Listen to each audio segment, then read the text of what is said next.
வணக்கம் நேயர்களே, ஆயுத எழுத்திற்கு உங்களை வரவேற்பது நான் கார்கே. பிரதமர் மோடி தமிழகம் வந்தபோது அதிமுக பொதுச் செயலாளர் இபிஎஸ் திருச்சியில் வரவேற்றார், பேசினார். ஆனால் வரவேற்க வழியனுப்ப வாய்ப்பு தருமாறு கேட்டிருந்தார் ஓபிஎஸ். ஆனால் ஓபிஎஸ்க்கு அந்த அனுமதி கிடைக்கவில்லை. இதன் மூலமாக ஓபிஎஸ்ஐ புறக்கணிக்கிறதா பாஜக அப்படின்ற கேள்வியும் ஏற்பட்டிருக்கிறது. இதனால் ஓபிஎஸ் என்டிஏ கூட்டணியிலிருந்து வெளியேற வேண்டும், அவரை பாஜக மரியாதையாக நடத்தவில்லை அப்படின்னு ஓபிஎஸ் அவர்களுடைய ஆலோசகர், அரசியல் ஆலோசகர், முன்னாள் அமைச்சர் திரு பண்டூட்டி ராமச்சந்திரன் அவர்கள் ஒரு கருத்தை தந்தி தொலைக்காட்சி பேட்டியில் தெரிவித்திருந்தார். அதே நேரத்தில் 2026 தேர்தலில் போட்டி அப்படின்றது திமுகவுக்கும் தாவேகாவுக்கும் தான்.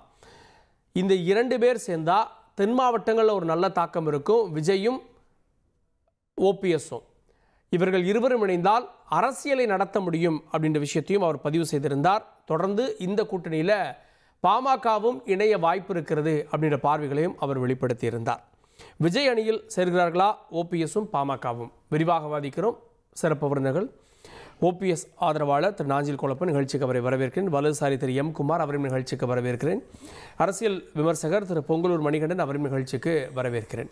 மற்ற விருந்தினர்கள் இணைய இருக்கிறாங்க. நான் திரு நாஞ்சில் கோலப்பன்ட்ட அப்பாயின்மெண்ட் கிடைக்கல, அதிமுக பொதுச் செயலாளர் மீட் பண்ணிட்டாரு, பேசிட்டாரு. ஓபிஎஸ் கடிதம் எழுதியும் அப்பாயின்மெண்ட் கிடைக்கல. இது அவமரியாதை, அவமதிக்கப்பட்டார் அப்படின்னு பண்டூட்டியாரே ஒரு வகையில் அதை குறிப்பிடுறாரு.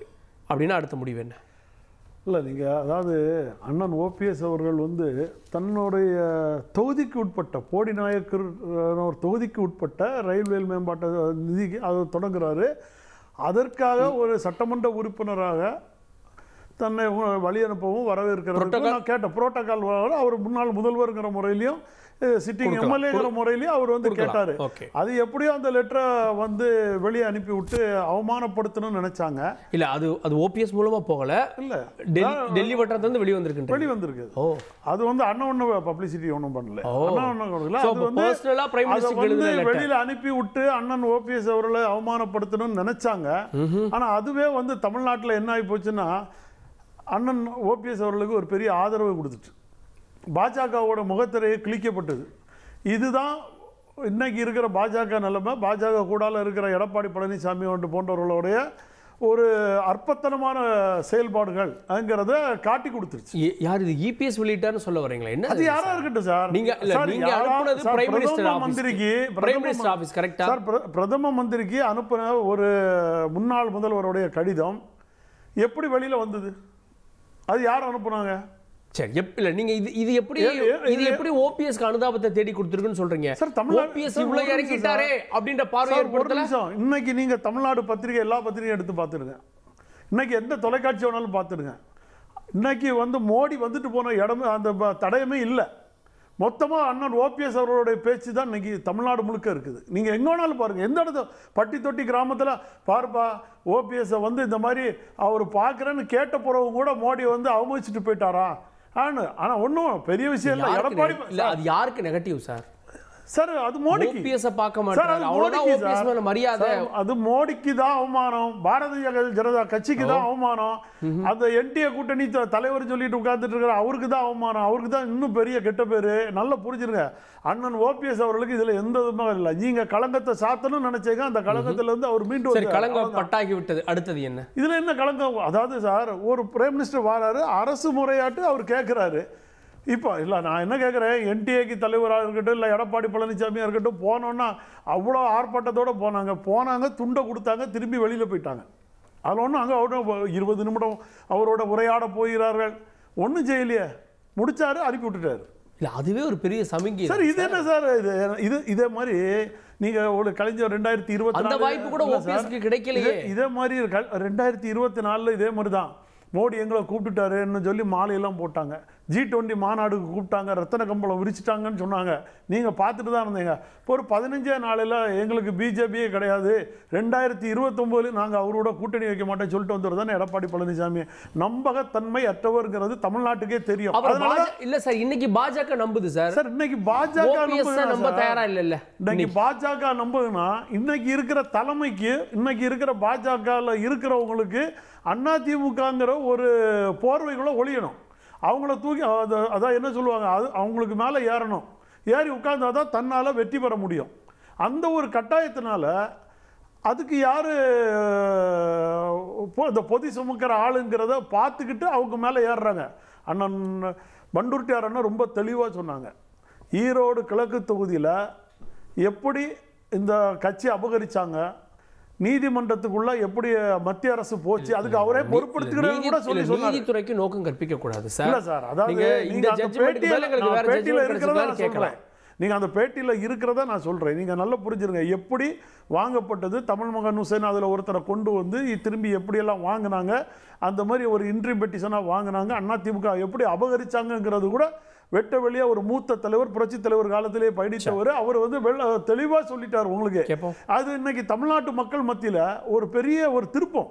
ஓ இப்படிதான் நடந்திருக்கு, இப்படிதான் கோர்ட் மூலமா வந்திருக்காங்க, பாஜக நாங்க உங்க உள்கட்சி விஷயத்துல தலையிட மாட்டேன்னு முழுசா தலையிட்டு இருக்காங்கிறது இன்னைக்கு மக்கள் மத்தியில வந்துட்டு சார். யாரும் வந்து நீங்க பத்திரிகை பார்த்து தான் வந்த காலங்கள் போய் இன்னைக்கு தொலைபேசியிலேயே நம்ம பார்த்துட்டு இருக்கிறோம். உள்ள பாஜக நுழைஞ்சிருக்கா நுழையிலையா. இப்ப பாஜகவை சேர்ந்தவங்க அத்தனை பேரும் தூக்கி வச்சுட்டு ஒதுக்கும் போது அண்ணன் ஓபிஎஸ் அவர்களை ஒதுக்குறதுனால அதனால காணாம போறது பாஜக கூட்டணி தான். கேட்போம். தொடர்ந்து நம்முடைய அதிமுக ஒருங்கிணைப்பு குழுவிலிருந்து திரு புகழேந்தி இணைந்திருக்க நிகழ்ச்சிக்கு அவரை வரவேற்கிறேன். திரு புகழேந்தி, இபிஎஸ் அவர்களுக்கு கொடுக்கப்பட்டிருக்கக்கூடிய முக்கியத்துவம் ஓபிஎஸ்க்கு கொடுக்கப்படலை அப்படின்றப்போ இது என்ன செய்தியை வெளிப்படுத்துது இன்னைக்கு? Good evening to Thanthi TV. கேட்டவரும் அவமானப்படுத்தப்பட்டார், பார்த்தவரும் அசிங்கப்பட்டார். எப்படி சொல்றீங்க? 1000 காரணங்கள் எனது அன்பு சகோதரர் சொல்லட்டும், பரவாயில்ல. ஒரு கால் ஓபிஎஸ் பார்த்திருந்தா அது பெரிய செய்தியாக நியூஸாக வந்திருக்கும் இல்லைங்களா? அதை வந்து மறைக்கவோ மறுக்கவோ முடியாது. ஆனா கடிதம் வெளியில போயிடுச்சு அப்படின்னு சொல்லிட்டு இருக்காரு. நான் என்ன சொல்றேன், கடிதம் வெளியில போச்சு உள்ள போச்சுன்றதே இல்ல, விஷயம் இல்லை. அது மாதிரி எடப்பாடி பழனிசாமி சந்திச்ச பின்னாடி ஒரு எதிர்கட்சி தலைவர், மாண்புமிகு முன்னாள் தமிழக முதல்வர் அவர் சந்திச்சார், கூட்டணியில் இருக்காருன்னா அட்லீஸ்ட் கூட்டு போய் ஒரு 5-10 நிமிஷம் தனியா உட்காந்து பேசியிருக்கலாம், கூட வந்தவங்களை வச்சுக்கிட்டு பேசியிருக்கலாம். என்ன சார் உலகத்திலே பெரிய அதிசயமான விஷயமா இருக்கு. யாருக்கும் மரியாதை இல்லை. அவர் 3 முறை முதலமைச்சராக இருந்தார் ஓபிஎஸ் அண்ணன். ஒரு லெட்டர் எழுதினா அந்த லெட்டருக்கு மரியாதை இல்லை. ஆகவே இப்படிப்பட்ட 2 பேருமே அவமானப்பட்டிருக்கிறார்கள் என்பதிலே எனக்கு மாற்று கருத்தே இல்லை. ஆனா நான் இங்க என்ன முன்வைக்க விரும்புகிறேன் என்று சொன்னால், எனது அன்பு சகோதரர் கோலப்பனுக்கும் தெரியும், அவர் தெரிஞ்சுதான் சொல்லிட்டு இருக்கார். திராவிட இயக்கங்களுடைய எதிரி, எந்த காலத்திலையும் ஒத்து போகாத இயக்கம் தான் பிஜேபி அப்படின்னு சொல்லி அண்ணன் பண்ருட்டியார் நமது தொலைக்காட்சிக்கு அவர் ஒரு பேட்டியை கொடுத்தார். எவ்வளவு அவமானங்களை, எவ்வளவு அசிங்கங்களை தாங்கிக் கொள்வது. நேற்றைய தினமும் எல்லோரும் எதிர்பார்த்தார்கள் ஓபிஎஸ் பார்ப்பார் என்று. எப்பொழுது கொடுக்கவில்லையோ அனுமதி, இனி அந்த கட்சியில் நமக்கு என்ன சார் வேலை? வெளியில வந்துட வேண்டியதானே. நாங்கள் வெளியிலே வருகிறோம். பாரதிய ஜனதா கட்சியிலிருந்து அவமானம், அசிங்கம் இதுதான் மிஞ்சுகிறது. எங்கள் பக்கத்தில் இருக்கின்ற நிர்வாகிகள், அமைப்பு செயலாளர்கள், மாவட்ட செயலாளர்கள், அங்கே இருக்கின்ற லட்சக்கணக்கான தொண்டர்கள் ஒப்புக்கொள்ளவில்லை. நான் எத்தனையோ இடையூறுகளை எஞ்சி முத்தமிட்டு முன்னேறி வருகிறேன். என்னால் முடிகிறது, ஆனால் அவர்களால் முடியவில்லை. ஆகவே எனது ஆலோசகர் பண்ருட்டியாரும் அதைத்தான் சொல்லுகிறார். ஆகவே என்னோடு இருந்து போனவர்களும் அதைத்தான் வலியுறுத்துகிறார்கள். இனி பிஜேபியுடன் எனக்கு வேண்டாம், வெளியே வருகிறேன். 234 தொகுதியிலையும் நான் வேட்பாளரை நிறுத்துவேன். எனது அரசியல் எதிரி பழனிசாமி நானா என்பதை தேர்தல் மூலம் நிரூபிப்பேன். இது நடக்கும் சொல்லி பார்க்கட்டும், இது நடக்கும் கர்கே சொல்லி பார்க்கட்டும். ஒரு 12 மணி நேரத்தில் அரசியல் எப்படி திரும்புதுன்னு பாருங்க. நீங்க கம்ப்ளீட்டா அரசியலே மாறிடும். என்ன நடக்கும் சார்? இல்லைங்க, அப்படி ஒரு தீர்மானத்தை அவர் எடுத்தாருன்னா, கொண்டு வந்தாருன்னா, ரெட்டலைக்கு ஒரு ஆபத்து காத்துக்கிட்டு இருக்கு. ஏ ஃபார்ம் பி ஃபார்ம்ல சைன் போட்டு இவரும் கொடுப்பார். ஏற்கனவே ஆர்டர்ஸ் கையில் இருக்கு. சிவில் டிஸ்பியூட் முடியணும்னு ஆர்டர் இருக்கு சுப்ரீம் கோர்ட்ல. அது ஒரு பக்கம் ஒரு ஸ்டாண்ட். ரெண்டாவது பிரச்சனை, இப்ப தென் தமிழகம் அது மாத்திரம் இல்ல, விடுங்க, தமிழ்நாடு பூரா அவருக்குன்னு ஒரு ஆதரவாளர்கள் இருக்காங்க. அப்ப நீங்க கேண்டிடேட்டை நிறுத்தினீங்கன்னாவே சார் முடியும். அன்னைக்கு போய் நின்னாரு ராமநாதபுரத்தில் 3 லட்சம் ஓட்டை வாங்கினாருன்னு வச்சுக்கோங்க. அவரால் நாளைக்கு கோலப்ப நிறுத்தப்படுவார், இன்னொரு நிறுத்தப்படுவார். இப்படி 234 தொகுதியிலையும் போடும் பொழுது அந்த வாக்குகள் பிரியும். அதுக்காக ஓபிஎஸ் மக்கள் கைவிட மாட்டாங்க. அந்த வாக்குகள் பிரியும் போது ஏற்கனவே ஒரு இடத்துல கூட ஜெயிக்க முடியாதுன்ற நிலை எடப்பாடி பழனிசாமி இருக்கும் பொழுது ஓபிஎஸ் நின்றால், வேட்பாளர்களை நிறுத்தினால் டெபாசிட் போயிடும். 234 தொகுதியிலும் டெபாசிட் போயிடும். ஒண்ணு உங்களை வீழ்த்த நினைக்கும் அரசியல்வாதியை, எதிரியை வீழ்த்துங்க. இல்ல சார், இன்னைக்கு பாஜக அமைச்சிருக்காங்க, இன்னும் சில கட்சிகள் வரப்போகுதுன்னு அதிமுக சொல்லுது. ஓபிஎஸ் இன்னைக்கு வழக்குகள்லையும் அவர் அதிமுக அப்படின்றதுல பின்னோக்கி வந்து விட்டார். அதிமுகனா இன்னைக்கு இபிஎஸ் அப்படின்னு இருக்கு. அப்கோர்ஸ் தேர்தல் ஆணையத்தில் ஒரே ஒரு வழக்கு இன்னும் இருக்கு, அதனுடைய பெண்டிங் சூட் இருக்கு, நீங்க உட்பட எல்லாருமே இருக்கீங்க. ஆனா 20% இருக்கக்கூடிய அதிமுக, நான் 2024 படி சொல்றேன், 11% இருக்கக்கூடிய பாஜக, கூடுதலாக கூட்டணி கட்சிகள் 8, ஆன்டி இன்கம்பன்சி, இதெல்லாம் சேர்த்து டெபாசிட் போயிரும் சொல்றீங்களே சார். புகழேந்தி 20% இல்ல, அவர் தான் சொல்றாரு 20% இருக்குன்னு பழனிசாமி சொன்னார். 40% இருந்துச்சு, 38% ஆச்சு, 35 ஆச்சு, 30 ஆச்சு, 20க்கு வந்துருச்சு. இப்ப பிஜேபிக்கு 11 இருக்கு, நீங்க எப்படி சொல்றீங்க? 24 எலெக்ஷன் சார். திரு அண்ணாமலையே சொல்லிட்டார். திரு அண்ணாமலை நீக்கப்பட்ட பின்னால் 18, 8 இப்ப 2%, 3% போயிடுச்சு பிஜேபி. அப்ப அந்த 20% பழனிசாமியோட இருக்குமா? உங்க தலைப்பு என்ன? விஜய் சேர்க்கிறீங்க. விஜய் இந்த 20% எவ்வளவு வாக்குகளை எடுத்துட்டு போறாரு? அதை நோக்கி எவ்வளவு பேர் போறார்கள்? ஒரு 10% கூட நிக்காது சார். கடைசியில 4 மேனியும் பொழுதூர் வண்ணமும் பாரதிய ஜனதா கட்சியினுடைய கூட்டணியை உறுதி செய்ய முடிகிறதா? கேட்போம். அதுல பழனிசாமியுடைய சாமர்த்தியம் உள்ள கூப்பிட்டு பேசலன்னு கார் எடுத்துட்டு சேலம் போயிட்டார். நீ பத்திரிகையில பெருசா இருக்கு. ஆகவே அவமானம் தொடர்கிறது. திராவிட இயக்கங்களுக்கு பிஜேபி சவாலாக இருக்கிறது. அதை நிறுத்த வேண்டும் என்று சொன்னால் ஓபிஎஸ் அண்ணன் களத்திற்கு வர வேண்டும். 1000 காரணங்கள் சொல்லி ஓபிஎஸ் அண்ணன் இப்படியே அமைதியாக போனால் அரசியல் வாழ்வு போய்விடும் சார். திரு பொங்கலூர் மணிகண்டன், அப்பாயின்மெண்ட் கிடைத்தும் அது சரியாக இல்லை, அது ஒரு அவமதிப்பு தான் அப்படின்னு திரு புகழேந்தி பார்க்கிறார். ஏன்னா தனிப்பட்ட முறையில் சந்திச்சாங்களா, பேசினாங்களா ஒரு முன்னாள் முதலமைச்சர் அப்படின்ற கேள்வியை இபிஎஸ் உடைய சந்திப்புக்கு பிறகும் எழுப்புறாங்க. இன்னொன்று, ஓபிஎஸ் பிரதமர் இந்த சந்திப்பு நடைபெறாததற்கு காரணமும் அதிமுக தான் குற்றச்சாட்டு வைக்கிறார். இல்ல, விநாசகால விபரீத புக்தி அப்படிங்கிற மாதிரி தொடர்ந்து அதிமுக தோற்கடிக்கப்பட வேண்டும், அதிமுக எப்படியாவது முடங்க வேண்டும் என்பதை தாண்டி வேறு எந்த நோக்கமும் இல்லாமல் செயல்படுகிறவர்களுக்கு தான் இந்த மாதிரியான எண்ணங்களே வருது. ஏன்னா 2016 அம்மா மறைந்த பிறகு எழுந்த சூழ்நிலை நமக்கு நன்றாக தெரியும். நம்பகத்தன்மை குறித்து பேசுறோம். இப்போ திரு பன்னீர்செல்வத்துடைய நிலை இப்படி வருவதற்கு காரணம் என்ன? அவர் அதிமுகவுக்கு எதிராகவே செயல்பட்டுதான் காரணம். இப்போ எடப்பாடியார் முதலமைச்சரான பிறகு 11 எம்எல்ஏக்களை வைத்துக் கொண்டு அவர் என்ன தன்னுடைய தர்மத்தை சாதிக்க நினைச்சாருங்க? இந்த ஆட்சியை கவிழ்க்க வேண்டும் என்று எதிராகவே வாக்களித்தார்.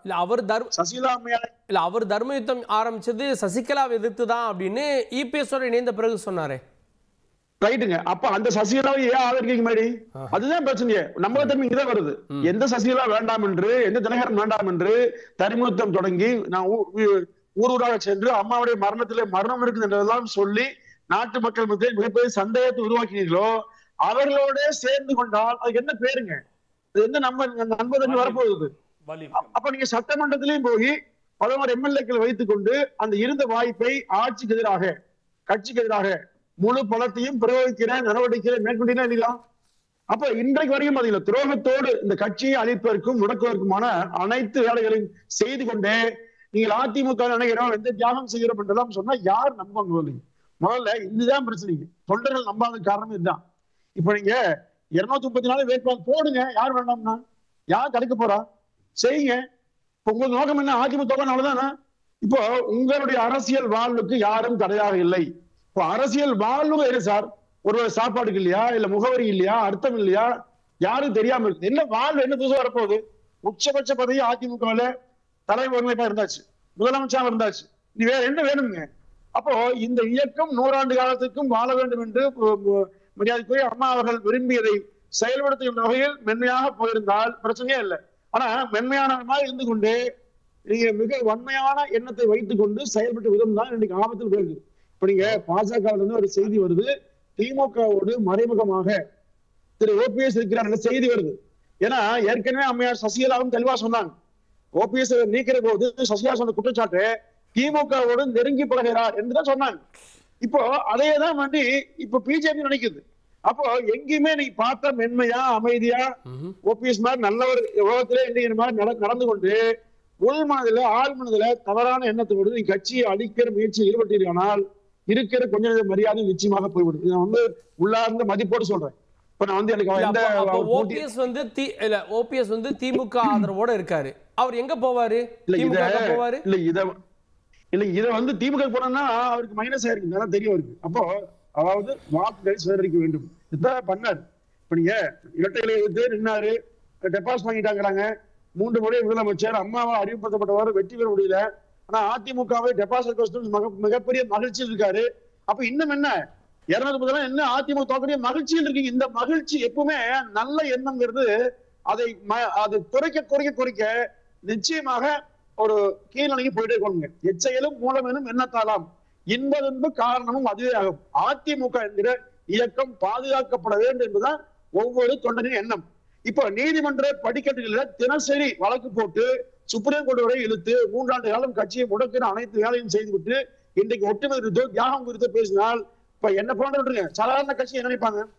அப்போ இது போன்ற நாளைக்கு அவர் வந்து மீண்டு வரணுங்க. தவறான ஆலோசனை. இப்போ திரு பண்ருட்டியார் இருக்காரு, மூத்த பேர், வயதிலே பெரியவர், அண்ணா காலத்து தலைவர். ஆனால் ஒருபோதும் அதிமுக நன்றாக இருக்குன்னு அவர் நினைச்சதே கிடையாது. அம்மாவுக்கு எதிராக, எம்ஜிஆருக்கு எதிராக, எடப்பாடிக்கு எதிராக, இப்படி அதிமுக எதிராக தன் வாழ்க்கையிலே பெரும்பகுதியை செலவிட்டவர் அவர். எனவே அவருடைய எண்ணங்கள்லாம் இப்படிதான் இருக்குங்க. இப்ப நீங்க பிஜேபியை கடந்த 24 தேர்தலில் பிஜேபியோடு அண்ணாமலையோடு இணைந்து மிகப்பெரிய அளவில் நாங்கள் எடப்பாடியாருடைய அதிமுகவை வீழ்த்துவோம் சொன்னார் இதே பட்டுட்டியார். இன்னைக்கு பிஜேபி வந்து ஒரு ஆபத்தான இயக்குகிறார். இப்ப விஜயோட சேர்ந்து போகிறார். அப்போ ஏற்கனவே திரு விஜயானை பயன்படுத்தி அதிமுக தோற்க முயற்சி சொன்னாரு, அது மாதிரி பாமக தோற்க முயற்சி சொன்னாரு.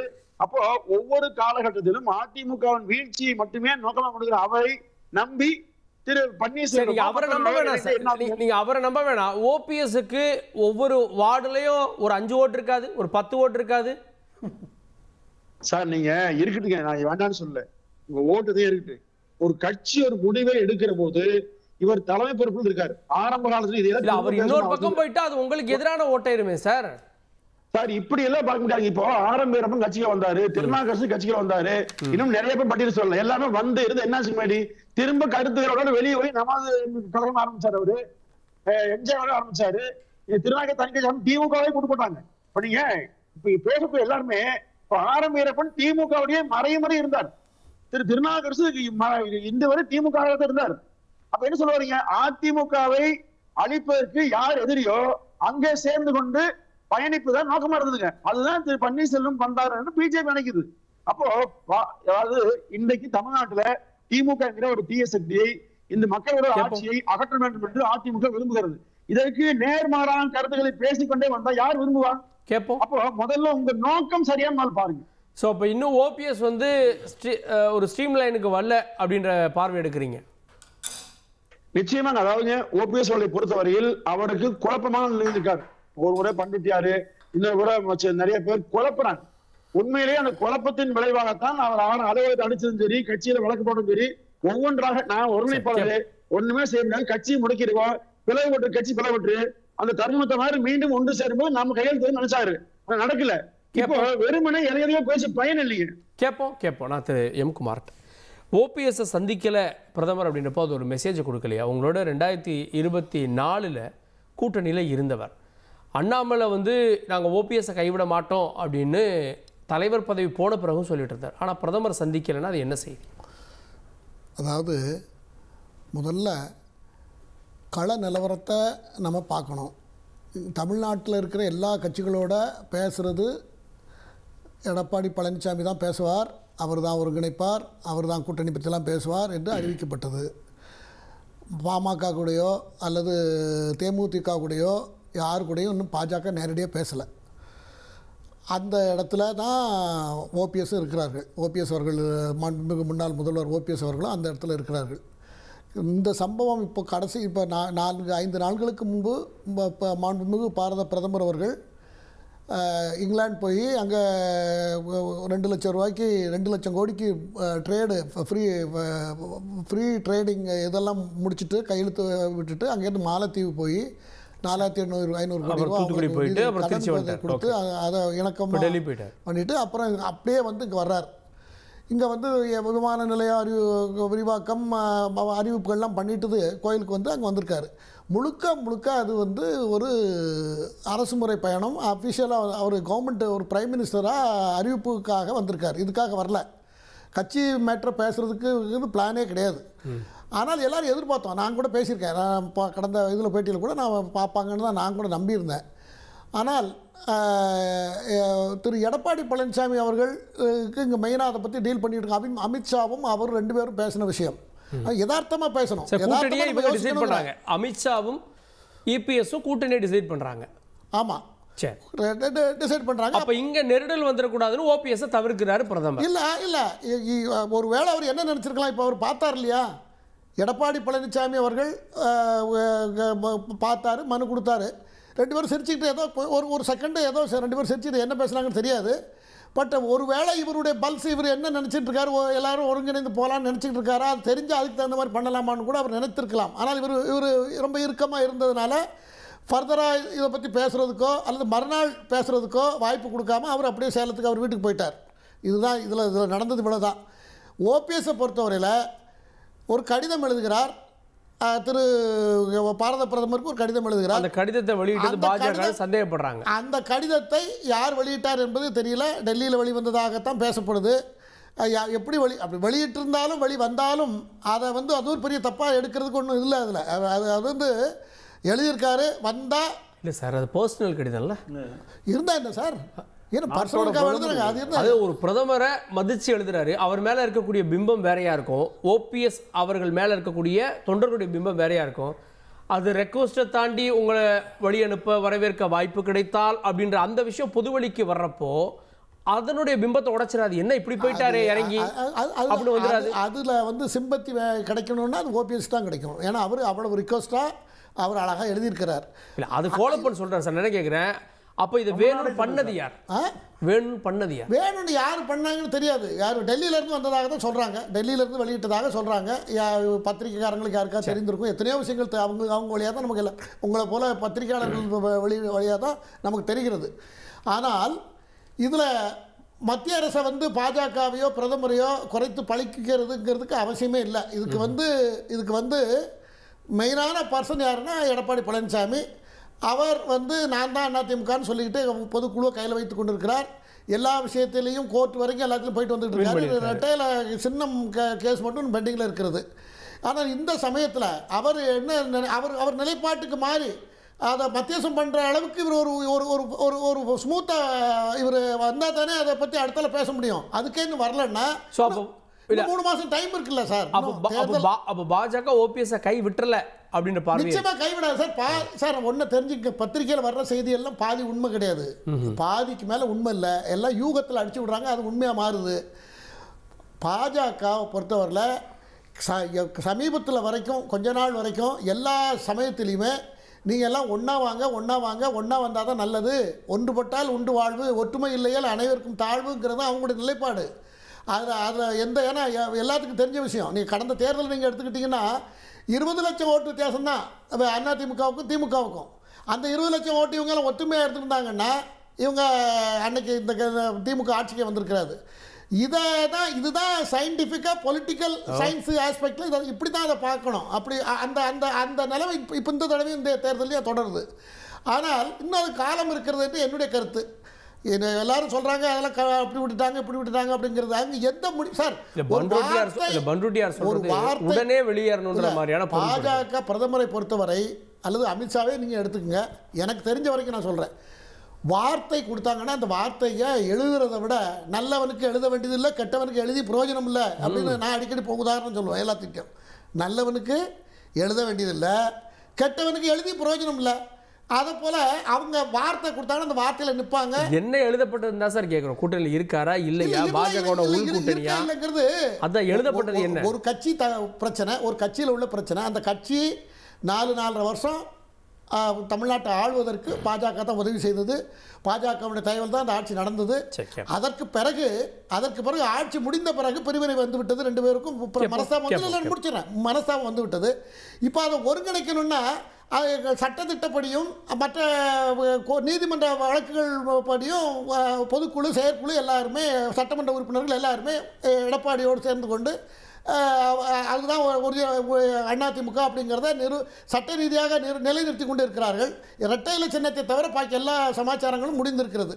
அப்போ இந்த நிலையில் அந்த அரசியல் கட்சி பாஜகங்கிற அரசியல் கட்சியும் தேசிய அரசியல் கட்சியும் மாநில அரசியல் கட்சியான அதிமுகவும் ரெண்டும் கூட்டணிக்கு ஏற்பாடு பேசப்பட்டிருக்கிறது. அதில் உள்ள பிணக்குகளை அவர்கள் தீர்த்துட்டு வாங்கள் என்று சொல்லி தான் 5 வருஷமாக இந்த காலங்கள்லாம் போயிருக்கு 7-8 வருஷமாக அதான் நடந்திருக்கிறது. இதை தாண்டி எடப்பாடி பழனிசாமி தான் இதில் நல்லதோ கெட்டதுக்கு அத்தனைக்கு பொறுப்பாளர் அவர் தானே தவிர பாஜக பொறுப்பு இல்லை. அதான் அடுத்த சுற்றில் சொல்கிறேன். சரி, ஓகே, கேட்போம். திரு நாஞ்சில் கோலப்பன், விஜயோடு ஓபிஎஸ் செல்வதற்கான வாய்ப்புகள் தெரியுதோ, அது பற்றிய பேச்சுக்கள் வருது, சேரலாமா அப்படின்ற அந்த கேள்விகள் வருது. 3 எழுத்து கட்சி அப்படின்னு உங்களுடைய கூட்டத்திலெல்லாம் பேசுகிறீங்க, 3 எழுத்து கட்சி ஆட்சி அமைக்கும்னு. அதுக்கான நகர்வுகள் இருக்கோ? அதாவது இப்போதைக்கு எங்களை பொறுத்த வரைக்கும் அண்ணன் சொன்ன மாதிரி தான், மதியாதவர் வாசல் நம்ம தலைவர் படுக்க வேண்டாம்.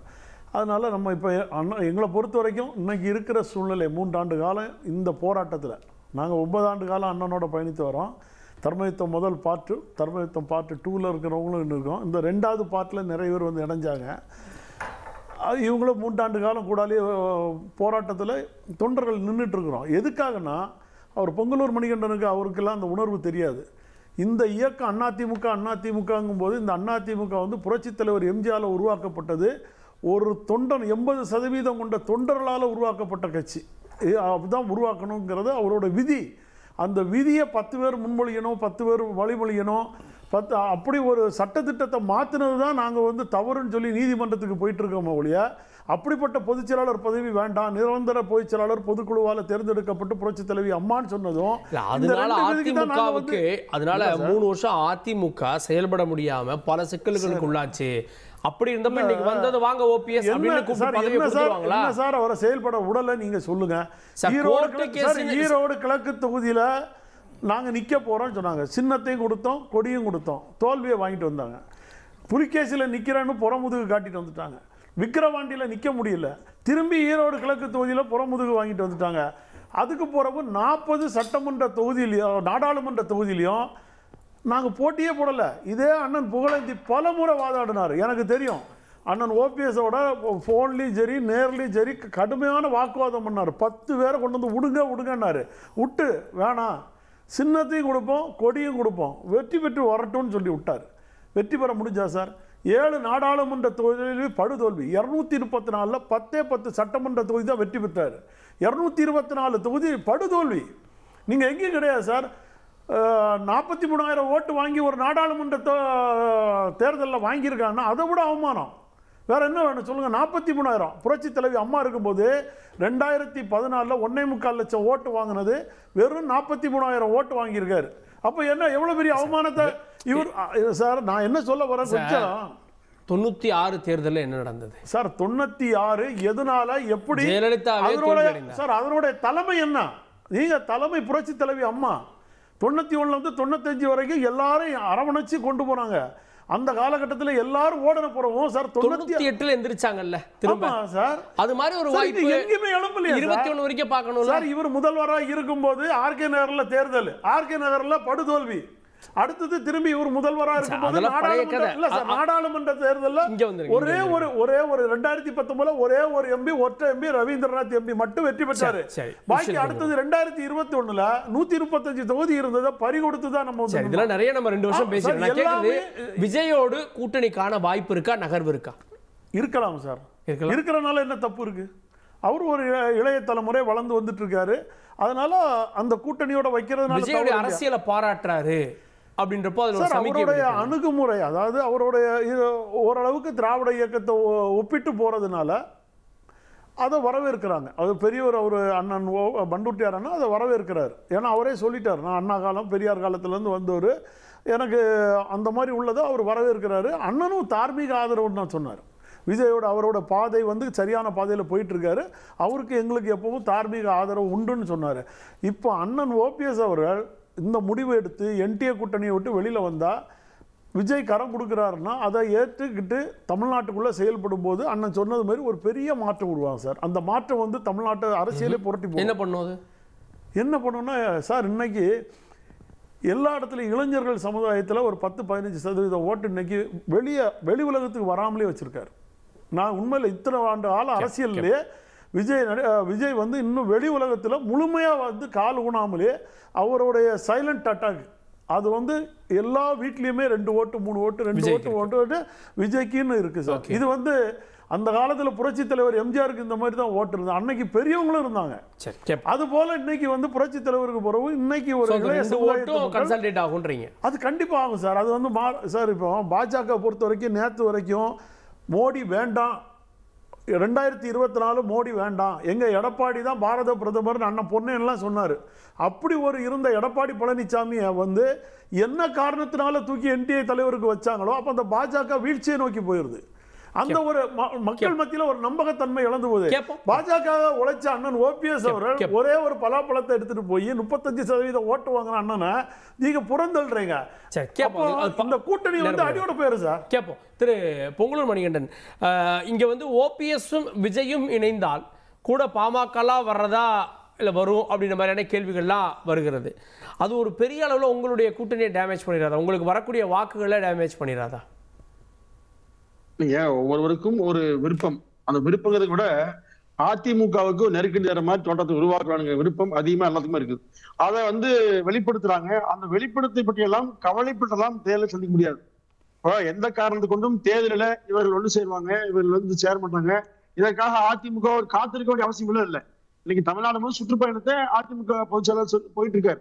மக்கள் மத்தியில திமுக தவறுல சொல்லிட்டு இருக்காரு. இப்போ அந்த வரிசையிலேயே வராமல் திரு பண்டிட்டே சொன்னாரு, அவர் சொன்னாரு சொல்லி இதையெல்லாம் ஒரு காரணமாக வைத்துக் கொண்டிருந்தால் நடப்பதை பொறுத்திருந்து பாருங்க. இப்படிதான் கடந்த காலம் அதெல்லாம் பேசினாங்க, ஒவ்வொரு வரும்போதும் சொன்னாங்க. ஆனால் அதையெல்லாம் தட்டி கழிக்காமல் அதிமுக தன் கடமையை சரியாக செய்கிறது. இப்ப கடந்த எல்லாம் அந்த தோல்வி இந்த தோல்வி இதெல்லாம் 3 வருஷமா பேசியாச்சுங்க. மக்களுக்கும் சலிச்சு போச்சு. இப்போ என்னங்கிறத இப்ப அடுத்து என்ன செய்ய போறோம்? நீங்க செய்யறீங்களா செய்யுங்க, உங்க விருப்பம். யார் வேண்டாங்க முடியும் சார்? அந்த நாட்டுல ஒவ்வொரு குடிமகனுக்கும் முழு உரிமை உண்டு. அந்த உரிமத்தில் ஓபிஎஸ்க்கு உண்டு. அவர் தாராளம் செய்யறதுக்கு யாரும் தடுக்க போவதில்லை இல்லை சார். போகாதீங்க கெஞ்ச போவதில்லை இல்லை. ஏன்னா காலம் கடந்து விட்டது என்று எடப்பாடி சொன்னதுக்கு காரணம் பல அர்த்தம் இருக்குது. ஏன்னா பல காலங்களை அதிமுகவுக்கு மிகப்பெரிய ஆபத்தை உருவாக்கியவர் அவர் தான். மிகப்பெரிய ஆபத்தை தொடர்ந்து உருவாக்கி அவர் சொல்வதை கேட்டிருந்தால் அதிமுக கட்சியா இருந்திருக்கா இன்னைக்கு. அப்போ கடந்த காலத்துல என்ன பண்ணாலும் யாருமே தெரியும். அதனால இதெல்லாம் வெளியே போக முடியுங்க. அதிமுக நோக்கம் திமுக செய்கிற தவறுகளை மக்கள் மத்தியில சொல்லிக் கொண்டு வருகிறது. திமுக மக்களை ஏமாற்றி இருக்கிறது. இது ஏமாற்றி இருக்கிற மக்களுக்கு அதை எடப்பாடியார் விவரமாக பேசிட்டு வர்றாரு. அதிமுக இருக்க இடத்துல இப்போ வந்து விஜய் புதுசா வர்றாரு, அங்க வந்து ஓபிஎஸும் போறாரு அப்படின்றப்போ அங்க ஒரு ஓட் பேங்க் கிரியேட் ஆயிராதா? உங்களுக்கு வரக்கூடிய சார் நான் சொல்றது திமுக மாற்று ஓபிஎஸ் சொல்லுங்க, இல்ல பண்ருட்டியாரு சொல்லுங்க. யார் வேண்டாங்கடா? சொல்ல வேண்டியதானே, சொல்றதுக்கு வாயிருக்கு சொல்லிட்டு போனதுதானே. யார் வேண்டாங்கடா? அதாவது யாரு வேணும் சொல்லிங்க. களத்தில் நிற்பது யார்? மக்களால் நிற்கிறது யாரு? இந்த 4 ஆண்டு காலமாக திமுக போராடி கொண்டிருப்பது யாரு? மக்களுக்காக போய் நிக்கிறது யாரு? இதெல்லாம் மக்கள் பாக்குறாங்களா? வெறுமனே வாயில் இறந்தது முதல் நிப்பான்னு சொல்ல விளையாட்டு காரியமா? நிக்க சவால சொல்றேன், நின்று பாருங்க. எங்க ஆள் இருக்கு, எல்லா ஊர்ல எல்லாரும் காமிப்பது தெரியுங்க. அதனால விளையாட்டுத்தனமா பேசிட்டு இருக்கிறதெல்லாம் வந்து பொதுவா சரியா வராது. நான் இன்றைக்கும் ஐயா ஓபிஎஸ் மேல மரியாதை சொல்றேன். உங்களுடைய அந்த யாருடைய பேச்சையே கேட்டுக்கொண்டு உங்களுடைய அகவாழ்வை தயவு செய்து கெடுத்துக்கொள்ள வேண்டாம். ஏன்னா உங்கள் மீது நிச்சயமா நல்லது மரியாதை உண்டு. யாரும் மரியாதை கூட பேசுறேன். ஏன்னா அரசியல் என்பது உங்களுக்கு உச்சத்தை கொடுத்தது. உச்சத்தை கொடுத்த இயக்கம் அதிமுக. அந்த அதிமுகவுக்கு விசுவாசமாக இறுதி வரை இருந்திருந்தால் எந்த பிரச்சனையும் இல்லை. யாரோ சொன்னாங்க சார் நீங்க முன்னாள் முதலமைச்சர் நீங்க இறங்கி போலாமா, நீங்க இறங்கி இப்படி உசுப்பேத்தியே அவருடைய உடம்புல ரணகலமாக்கி இன்னைக்கு மிக அவருடைய அரசியல் வாழ்க்கையை அஸ்தமாக்கிட்டாங்க. அதனால மணிகண்டன் அவர்களுக்கு தெரியும் அவர் விஜயோட சேர்ந்தா வெற்றி பெறாரன்றதை தாண்டி அவர் அரசியல் செய்யலாம் அப்படின்னு அரசியல் வாழ்வு இன்னும் இருக்கு ஓபிஎஸ்க்கு அப்படின்னு தானே பொருள் அது சார். திமுக அதிமுக தவிர்த்து எல்லா கட்சியும் அரசியல் பண்ணிட்டு இருக்காங்க, பண்ணாமல இல்ல. சின்ன சின்ன கட்சியோட அரசியல் பண்றாங்க. அதாவது நானும் அந்த தக்க வச்சுக்கிறது அல்லது ஜெயிக்கிறமா தோக்கடிக்கிறது இந்த அரசியல் யாருமே செய்யலாம், தப்பெல்லாம் இல்ல. சீமான் செய்யற மாதிரி செய்யலாம், வேணாம்னு சொல்லல. இப்போ அதிமுகல 72 இருந்து மட்டுமே கட்சி இருக்கணும், புதுசா யாரும் வந்துட கூடாது. நாகர்கோவில் பார்த்தா சார் நீங்க எல்லாம் உணர்வு இல்ல, அப்போ புதுசா உணர்வு யாரும் வரக்கூடாதா? அதிமுக ஆட்சியும் விரும்பக்கூடாதா? சொல்ல புதுசா யாரும் எப்படி இருக்கு? அப்படி நீங்க ஒண்ணு புரிஞ்சுங்க. எப்போதுமே நாங்கெல்லாம் 30 வருஷமா சார் வாங்க, நாங்கெல்லாம் 30 வருஷமாங்கிற வார்த்தையை பயன்படுத்தாதீங்க. இப்படி சொல்லிதான் அம்மாவே நிறைய பேர் கட்சி நீக்கினாங்க. முதல்ல புதிய வரவுகள் வந்து கொண்டே இருக்க வேண்டும், அப்புறம் அந்த கட்சி நிக்குங்க. பழைய எல்லாத்துக்குமே ஆனா பழையவர்களை ஒதுக்காது. வர்றவங்க ஒதுக்கி இப்படி எல்லாம் பண்ணிட்டாங்க சார். ஒரு கட்சி இயக்கம் அழி அதிமுக அப்படி எல்லாம் இளைஞர் வட்டாரத்தோடு மிகப்பெரிய வாழ்ந்து கொண்டிருக்கிறது. 26 ஆட்சி என்பதற்கான அனைத்து வீகத்தை அமைத்து ஆட்சி அமைக்குங்க. ஓகே கேட்போம். திருப்புகழேந்தி, விஜய் பாமக ஓபிஎஸ் அப்படின்னு ஒரு கூட்டணிக்கு வாய்ப்பு இருக்குன்னு நினைக்கிறீங்களா? நிச்சயமாக அரசியலில் எது வேண்டாலும் நடக்கலாம். ஒரு முன்னாள் முதல்வர், அனுபவம் மிக்கவர், அவரோடு விஜயும் சேர்ந்து போவதற்கு வாய்ப்பு இல்லை என்றெல்லாம் நான் சொல்ல முடியாது. ஆனா ரொம்ப நேரமா ஆயுத எழுத்துல டிஸ்கஷன் போயிட்டு இருந்த லெட்டர் டிஸ்கஷன், இந்த லெட்டர் டிஸ்கஷன்ல ஏற்கனவே கடிதங்கள் கொடுத்து கூட அனுமதி இல்லாமல் அனுமதிக்கப்படாமல் பார்க்காமல் போன காலங்கள் உண்டு. டேட் வைஸ் நான் வச்சிருக்கேன். அப்புறம் அன்பு நண்பர் சொன்னார் அரசியலுக்காக வரவில்லை, பாரத பிரதமர் வேறு வேறு திட்டங்களை தெரிவிக்க வந்தார்னு. ஓபிஎஸ், இபிஎஸ், அமித்ஷா அவர்கள் 3 பேர் ஒரு மேடையில் இருந்தது ஞாபகம் இருக்கா? கார்கே அதுல அரசியல் பேசிட்டாங்கன்னு பெரிய பிரச்சனையாச்சு. அது மாதிரி நடந்தது உங்களுக்கு தெரியும். நான் இன்னைக்கு தந்தியில ஒரு உண்மையை உடைக்கத்தான் போகிறேன். எனக்கு அதை பற்றி கவலையே இல்லை. நல்ல எண்ணத்தில் சொன்னாரோ, கெட்ட எண்ணத்தில் சொன்னாரோ, தவறாக வழிநடத்த சொன்னாரோ, நல்லபடியாக போய் சேரட்டும் என்று சொன்னாரோ தெரியாது. இந்த கடிதத்தை கொடுக்க சொன்னவர் அருமைக்குரிய அன்பு சகோதரர் குருமூர்த்தி. நான் ஓபனா வந்துட்டேன். இல்ல சார், அதுக்கு நேரா நீங்க எல்லாம் தடல இல்ல, எனக்கு புரியல. இந்த கடிதம் கேளுங்க குருமூர்த்தி. இல்ல ஓபிஎஸ் இந்த மாதிரி கடிதம் கொடுக்க சொன்னாரு அப்படி நீங்க சொல்றீங்க. ஆமா 100% அது அவர் இல்லை என்று மறுக்கட்டும். 2 பேர்ல யார் வேணாலும் மறுக்கட்டும். ஆனா அதெல்லாம் போகட்டும் சார். கடிதம் கொடுத்தாங்க, ரணகலம்னு ஒரு வார்த்தையை பயன்படுத்தினார் அன்பு சகோதரர். நான் சொல்றேன், ரணகலம் எது சார்?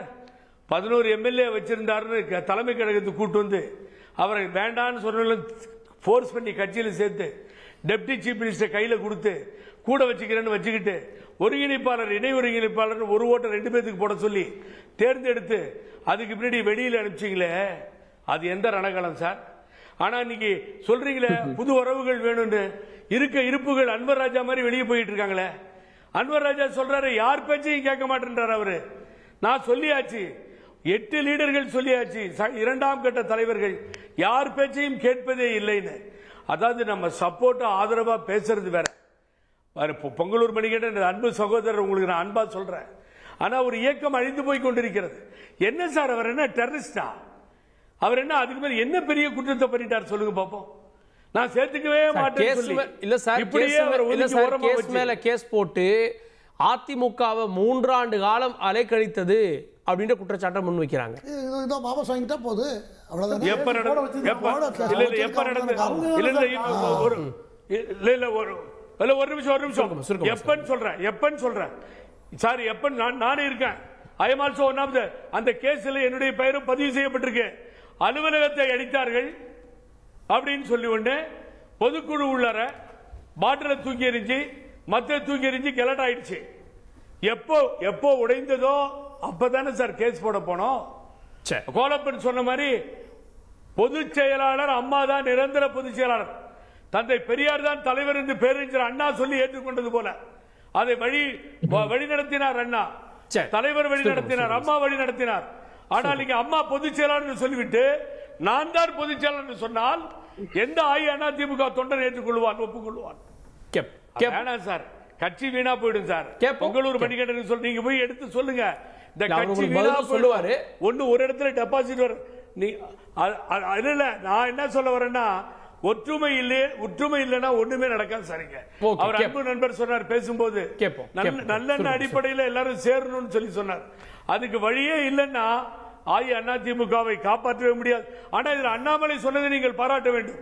முன்னாள் பிஜேபி தலைவர் அண்ணாமலை சொன்னார், கர்கே இதயத்தில் இடம் இருக்கிறது மோடியிடம், அன்னைக்கே கோடிட்டு காண்பித்து விட்டார், இனி அவர் பார்க்க மாட்டார் சொல்லி.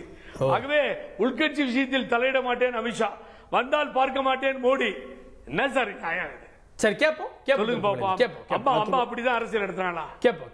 திரு குமார், இங்க ஒரு 3 முனை போட்டியை நோக்கி தமிழ்நாடு களம் ஏற்கனவே இருக்கு. இதுல விஜய் உள்ள வருவாரா மாட்டாரா யாரோட அப்படின்னு கேள்வி இருக்கப்போ 4 முனை போட்டி, அதுவும் இவங்களா போனாங்கன்னா விஜய் பக்கம் ஸ்ட்ராங் ஆயிராது? கண்டிப்பாக அது ஸ்ட்ராங் ஆகும்.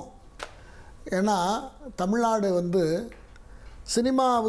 சினிமாவையும் உண்மை நம்புகிற ஜனங்கள் அதிகம் தமிழ்நாட்டில். சினிமாவில் நடக்கிற அத்தனையும் உண்மைக்கு தொடர்புள்ளதுன்னு நினச்சிட்டு இருக்காங்க. அந்த மக்கள் அதிகம். அதனால தான் நிறைய அவருக்கு போகிற இடத்துலலாம் லட்சக்கணக்கில் கூட்டம் வருகிறது. ரெண்டாவது, விஜய் இப்போ அவர் லைவில் இருக்கிற, அவர் ரிட்டையர் ஆகிடல. அவர் இருக்கும்போது இவர் வந்திருக்காரு, அவர் உச்சத்தில் இருக்குது. அவர் முதல்ல நடத்துகிற மாநாடாக இருக்கட்டும், அதுக்கப்புறம் நடத்துகிற 2 கூட்டங்களுமே மிகப்பெரிய கூட்டம். இப்போ அடுத்தால இப்போ 27ஆம் தேதி இவர் நம்ம விஜயகாந்துடைய பிறந்த தினத்தன்று மதுரையில் மாநாடு நடத்துவதற்கான ஏற்பாடுகள் நடந்து கொண்டிருக்கின்றன. அதற்கு தென் மாவட்டங்கள் மட்டுமல்ல, வட மாவட்டத்திலிருந்தும் எல்லா கூட்டமும் போகிறது உறுதி. ஏன்னா இளைஞர்கள் 18 வயசுல இருந்து 35 வயசு வரைக்கும் இருக்கிற இளைஞர்கள் கம்ப்ளீட்டாக ஆன் பண்ணி எல்லாருமே அவங்களுக்கு வேறு அவங்க பிளைண்டாக இருக்காங்க. இப்போ தான் வந்திருக்காங்க. அரசியல் ஒன்றுமே தெரிய வேண்டியதில்லை.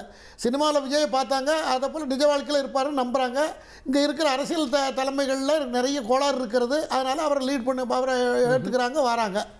இது ஒரு பக்கம். அவர் வந்தால் தேமுதிகவும் சரி, அதுபோல் இன்னும் பல கட்சிகள் இருக்கிறது. இன்னும் பல கட்சிகள் அதில் வருவதற்காக அதாவது தமிழ்நாட்டில் ஒரு கணக்கு இருக்குது சார். தமிழ்நாட்டில் எந்த கட்சி எந்த குதிரைக்கு பட்கட்டலாம், எது வச்சா ஜெயிக்கும், இதை வச்சா ஜெயிக்குமா, இது வச்சு ஜெயிக்குமா, எந்த முடிவு எடுப்பாங்க, எந்த நேரத்தில் எந்த முடிவு எடுப்பாங்க. அரசியல் முடிவு அது தப்புன்னு சொல்ல முடியாது. அதுதான் அரசியல் முடிவு.